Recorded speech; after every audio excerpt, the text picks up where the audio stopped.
Herkese selamlar arkadaşlar, ben Cengiz Kaymaz, kanalıma hoş geldiniz. Yeni bir inceleme videosuyla bu sefer karşınıza geldim. Giriş seviyesinde Samsung'un en çok satan serisi olan Galaxy A16'nın yeni versiyonu çıktı. Türkiye'ye gelir gelmez kendi imkanlarımla temin ettim. Hiçbir şekilde sponsorluk yoktur. Bu telefonu kutusundan çıkaracağız, inceleyeceğiz, tasarımına bakacağız. A16'nın üzerine ne koymuş yakından bakacağız ve bunları, deneyimlerimi size anlatacağım. Öncelikle videoya geçmeden önce bana ücretsiz destek olursanız, bana abone olursanız, şu an 10.000 aboneyi geçtik. Elimden geldiği kadarıyla 100.000 abonede olsam giriş seviyesi modelleri, yani uygun fiyatlı modelleri tanıtmaya devam edeceğim. Şimdi gelin bu cihazı kutusundan çıkartalım. Bakalım ne gibi farklılıklar var, yakından bakacağız. Standart Galaxy A16'ya benzeyen kutu içeriği devam ediyor. İnce bir şekilde. Şurada sadece 50 megapiksellik optik görüntü sabitleyici sunan bir kamera olduğunu gösteriyor. Hemen arkasından şu jelatinleri açalım. Şöyle telefon karşımıza gelsin. İnce bir kutu olduğu için içinden adaptör çıkarmıyor. Maalesef Samsung burada devam ediyor bu adaptör koymama huyuna. Diğer ülkelerde, birkaç tane yabancı ülkede videolara denk geldim. İçinden, kutu içeriğinden adaptör çıktığını görmüştüm. Burada bir tane sim kart çıkartma iğnesi ve çok ince bir kullanım kılavuzu.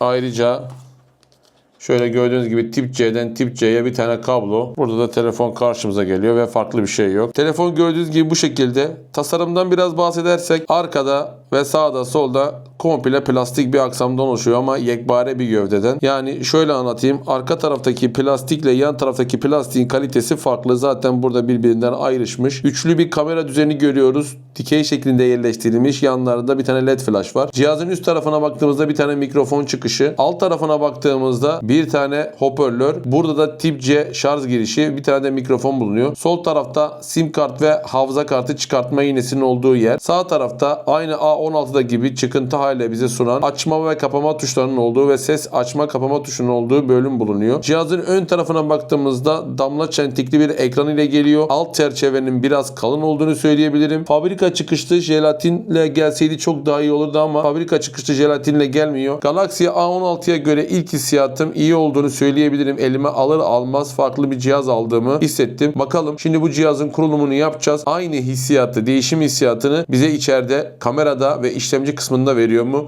Yakından bakacağız. Şimdi gelin bu telefonu yakından inceleyelim. Deneyimlerimi size sunayım. Arkadaşlar tekrardan hoş geldiniz. Telefonu kutusundan çıkardıktan sonra bunu bir inceledim. İş telefonu olarak bunu kullandım. Android cep telefonlarını genellikle iş telefonu olarak kullanıyorum. Bu kullanım senaryosunda size deneyimlerimi tarafsız bir şekilde anlatacağım. Öncelikle videoya geçmeden önce şunu söyleyeyim. Arkadaşlar, Android cep telefonu alacaksanız bunu Eylül 2025 itibariyle söylüyorum. Hiçbir şekilde 8 GB RAM'in altında hiçbir Android cep telefonunu almayın. Ayrıca ülkemizde Nisan ayından sonra, 2026'nın Nisan Mart'ından sonra eğer ki lisans işlemlerinde bir aksilik olmazsa 5G teknolojisi cep telefonlarına gelecektir. Onun için bizim ülkemizde kolay kolay cep telefonu değiştirmek mali olarak, maddi olarak çok zor olduğu için size tavsiyem 5G telefon ve 8 GB RAM'in altında hiçbir modeli size tavsiye etmiyorum. Bu yüzden de ben Galaxy A17'nin 8 GB RAM ve 256 GB'lık dahili hafızasını seçtim. Arkadaşlar, fiyat bandı olarak 14.300 TL'ye kendim satın aldım. Fiyatının yüksek olduğunu söyleyebilirim. Çünkü giriş seviyesi bir model. Bu cihazın hakkının 11.000 TL ile 10.000 TL olduğunu düşünüyorum. Benim kendi görüşüm tabii ki bu şekilde. Şimdi ilk önce tasarımından bahsedersem biraz. Tasarım olarak kullanım amacından ziyade sürekli bu cep telefonunu iş telefonu olduğu için sürekli konuşma, WhatsApp'tan mesajlaşma ve ayrıca fotoğraf çekmek gibi birçok özelliğini kullandım gün içinde. Ve ayrıca sosyal medyada, Instagram'da, YouTube'da, TikTok'ta gezerek bu cihazın bataryasını test ettim. Söylemem gereken nokta ise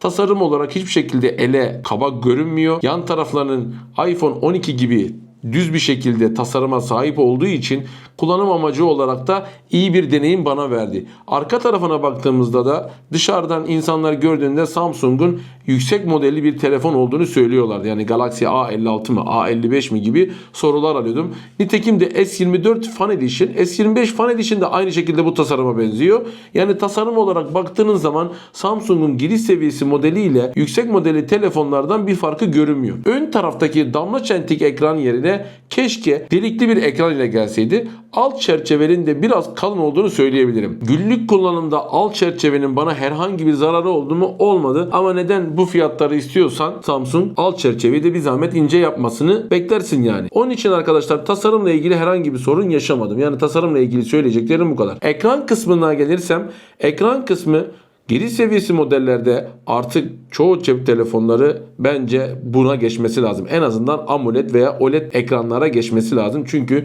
günümüz ekran teknolojileri fiyat bandı olarak çok aşağı gelmiş. Samsung burada Super AMOLED bir ekran kullanıyor. Full HD Plus çözünürlüğe sahip. Ekran çözünürlüğü ve ekran kalitesi gerçekten çok iyi. Yani siz gün içerisinde parlaklık kısmında bile bu cep telefonun parlaklığı ve ekran teknolojisinin renkleri size çok iyi deneyim veriyor. Yani ben bir önceki cep telefonum Samsung'un Galaxy A16'sıydı. O da aynıydı. Bir ara Redmi 14C'yi kullandım.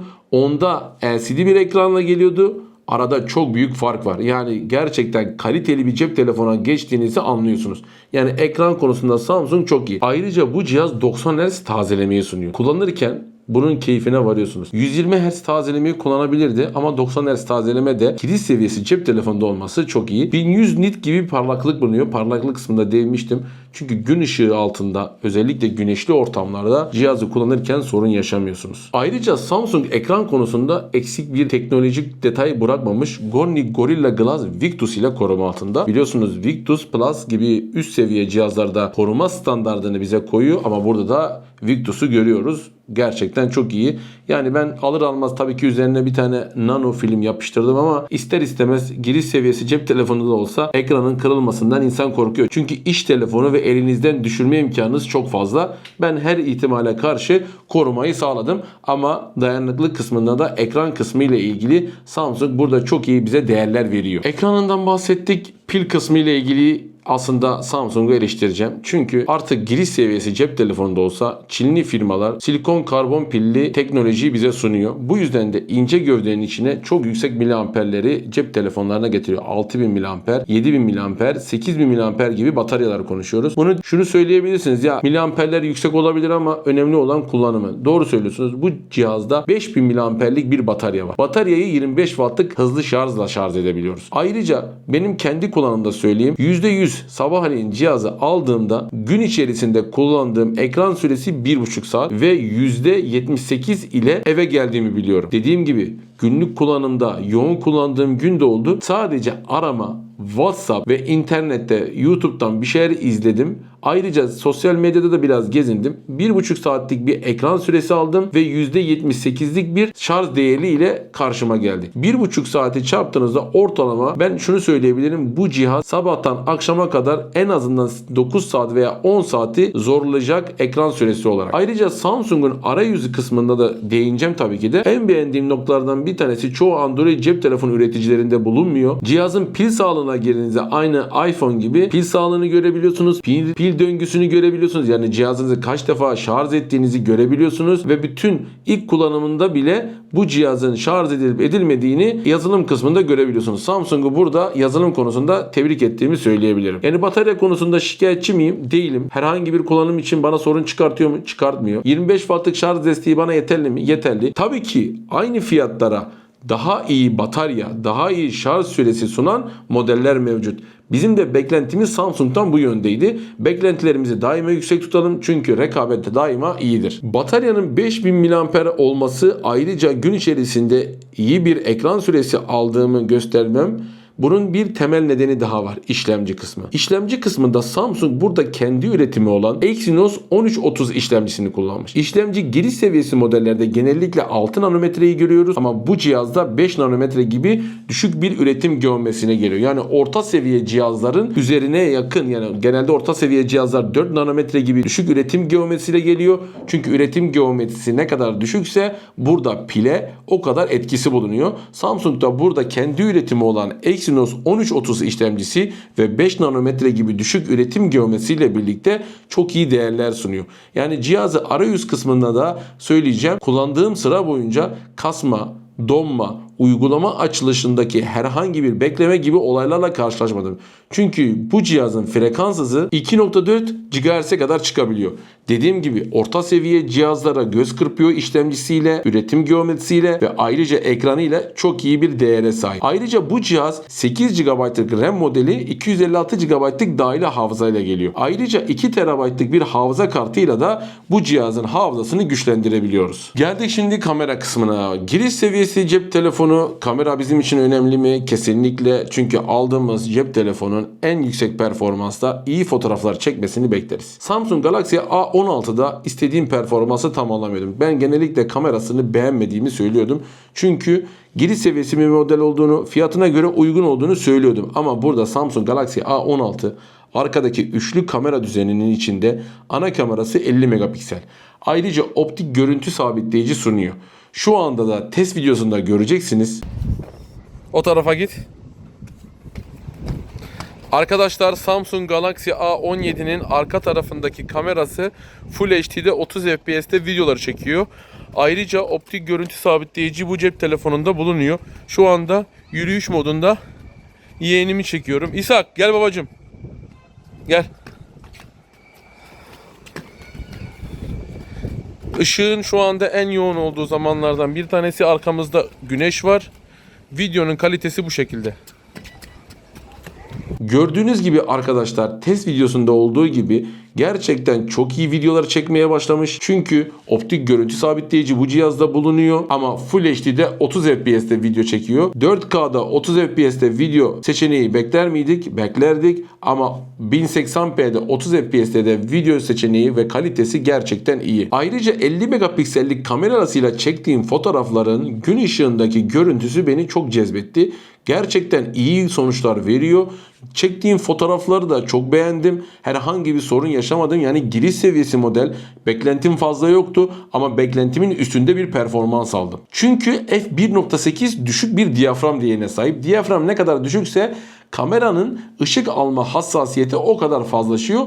Işık aldıkça da daha iyi fotoğraflar çekiyor. Ekstra geniş açı görevini gören ikinci sensörüne geldiğimizde 5 megapiksellik bize bir boyut sağlıyor. Çektiğim geniş açı fotoğraflarda 0.5'lik dereceye göre iyi sonuçlar ve büyük bir derece ile çapından bahsedersek 123 dereceye kadar bir değer sunduğunu Samsung bize teknik detaylarda söylüyor. Ben şöyle söyleyebilirim. Daha önce kullandığım Android cep telefonunda mesela bende Honor 400 vardı. O 116 derecelik bir açı olduğunu söylüyordu. Bunun geniş açısı daha fazla bir detay sunuyor. Daha çok renk ve fotoğraf kısmını bize daha çok gösteriyor. Yani burada da geniş açı kısmında da Samsung kullandığı ikinci sensör iyi bir sensör olduğunu söylerim. Üçüncü kamerası makro çekim görevini görüyor ve 2 megapiksel boyutunda. Şöyle söyleyeyim, üçüncü sensörünü ben beğenmedim. Makro çekim için daha fazla yakınlaştırma sonuç verecek bir sensör olmasını beklerdim. Çünkü şunu söyleyebilirim.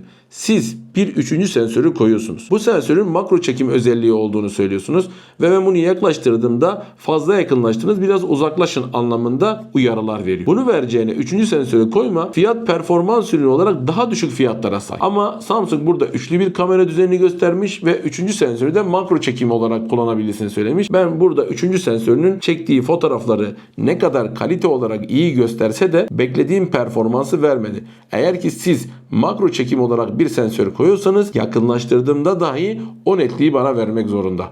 Bu yüzden de üçüncü sensörünü eleştiriyorum. Ön taraftaki kamera 13 megapiksellik bir sensöre sahip ve bu sensör 1080p'de 30 fps'te video çekiyor. Şu anda örnek videoda gördüğünüz gibi. Herkese selamlar arkadaşlar. Şu anda Samsung Galaxy A17'nin ön kamerasından, selfie kamerasından video çekiyorum.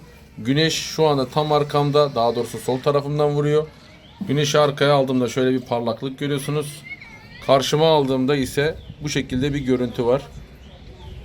Genel itibariyle baktığınız zaman Galaxy A16'ya göre çok daha iyi ön kameraya sahip. Selfie kamerası bu kalitede video çekiyor. Şöyle söyleyeyim, ışığın olduğu ortamlarda iyi bir görüntü aldım. Ama bazen ışığı ters tarafa aldığımda grenlenme videoda bulunuyor. Daha iyi sonuç verebilir miydi ışığın altında? Verebilirdi. Karanlık ortamlarda cihazın hem arka kameraları hem ön kameraları fiyat performans ürününün ziyade giriş seviyesi bir model olduğunu kendini hissettiriyor. Yani aman aman bir giriş seviyesi modelde ışığın az olduğu ortamda daha iyi fotoğraf çektiğini söylemek bence yanlış olur. Ama yine performans olarak kötü olduğunu söylemem. İyi bir sonuç verdi mi? Vermedi. Tabii ki beklentiler ışığındaydı. Fazla bir beklentim yoktu. Hem ön kamerada hem arka kamerada ışığın az olduğu ortamlarda cihaz kendine yakışır, kendinin segmentine yakışır bir performans sunuyor. Arayüz kısmını en sona bıraktım. Temel sebebini söyleyeyim. Arayüz Samsung'un bence Android dünyasının en iyisi. İşbirliği yok. Herhangi bir şekilde, yani kendi cebimden aldım bu cep telefonunu. Kullandığım Android cep telefonlarında Honor, Oppo, Redmi, bunların bütün arayüzlerini karşılaştırdığınızda Android dünyasının en iyi arayüzü Samsung. One UI 7.0 ile Samsung gerçekten arayüz kısmında çağ atlamış. Ben burada kullanırken gerçekten iyi bir telefon kullandığı hissiyatını bana çok verdi arayüz kısmında. Hem uygulamalardaki simgelerdeki o renkler, ayrıca performansı, ayrıca güvenlikle birlikte 6 yıl boyunca Android güvenlik güncellemesi alması cihaz yazılım konusunda çok iyi değerler sunuyor. Ben şunu söyleyebilirim. Arayüzünü beğendim ve arayüz kısmında eğer ki cep telefonu Android kullanacaksanız gerçekten One UI 7.0 arayüzü gibi bir arayüze sahip olması lazım. Diğer Çinli üreticilere söylemem gerekense, eğer ki bir arayüzü örnek alacaksa Samsung'un One UI 7.0 arayüzünü örnek almamız lazım. Hem güncelleme konusunda çok iyi, hem renklendirme konusunda çok iyi. Ayrıca geçişler, uygulama geçişleri ve ayarlar kısmındaki karışıklık hiçbir şekilde bulunmuyor. İstediğiniz özelliğe, istediğiniz ayarlara hızlı bir şekilde ulaşabiliyorsunuz. Hem okunabilir hem fazla karışık olmayan bir arayüze sahip. Bu yüzden de Samsung bu arayüzüyle hem gençleri, hem orta yaşları, hem de yaşlıları hedef alabiliyor. Çünkü yaşlı insanlar bile bu cep telefonu arayüzünü kullanarak sorunsuz bir telefon deneyimi elde edebiliyorlar. Cihaz kutusundan Android 15'te geliyor. Galaxy A16'da jiroskop yoktu. Bu cihazda jiroskop mevcut. Bu eksikti. Şöyle söyleyebilirim. Cihazın ses performansı ile ilgili şöyle bir şikayette bulunabilirim. Tek hoparlör olması bence iyi değil. En azından üstte de bir tane hoparlör olmasını beklerdim. Size yine ses deneyimini sunmak istiyorum. Bir tane telifsiz müzik açacağım.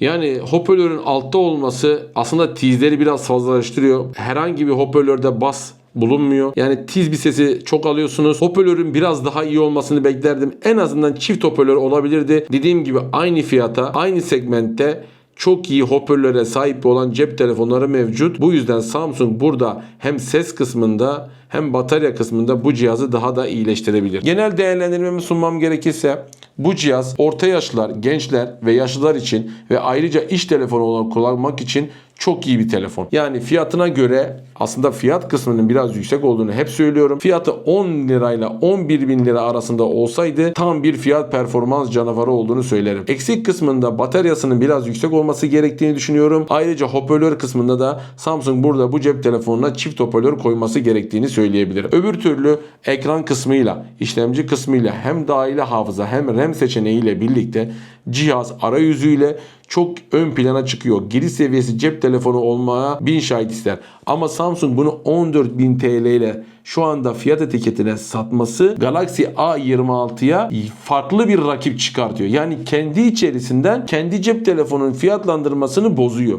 Samsung burada 11.000 12.000 TL arasında olsaydı bu cihazı A26'nın bir alt seviyesi olan modele konumlandırabilirdi. Ama Samsung burada yüksek bir fiyattan piyasaya sürdü. Tabii ki biz bu cep telefonu inceliyoruz, kullanıyoruz. Belki elimizden çıkaracağız. Ama cep telefonu ihtiyacı olan arkadaşlar hemen bunu temin etmek isteyeceklerdir. Ama 3-4 ay sonra baktıklarında bu cep telefonunun fiyatının düştüğünü görecek. Bence bu yanlış. Samsung bunu Türkiye'de çok yapıyor. Fiyatını önce yüksek çıkartıyor, sonra düşürüyor. Bu yanlış oluyor ve insanlar yüksek fiyattan cep telefonu alınca cep telefonlarının değerini düştüğünü söylüyorlar. Tabii ki bir yatırım aracı değil cep telefonları ama aldığı cep telefonun fiyatının birden düşmesini neden istesinler? 1 yıl sonra düşebilir, 2 yıl sonra düşebilir ama aldığınız cep telefonu 1 ay sonra fiyatı düşüyorsa bence burada satış politikası kısmında yanlışlık vardır. Samsung bunu düzeltmesi gerekiyor. Onun dışında telefon çok iyi. Ekranı, bataryası dışında ekranı, işlemcisi, kamerası, fiyat performans ürünü. Arkadaşlar sizin yorumlarınız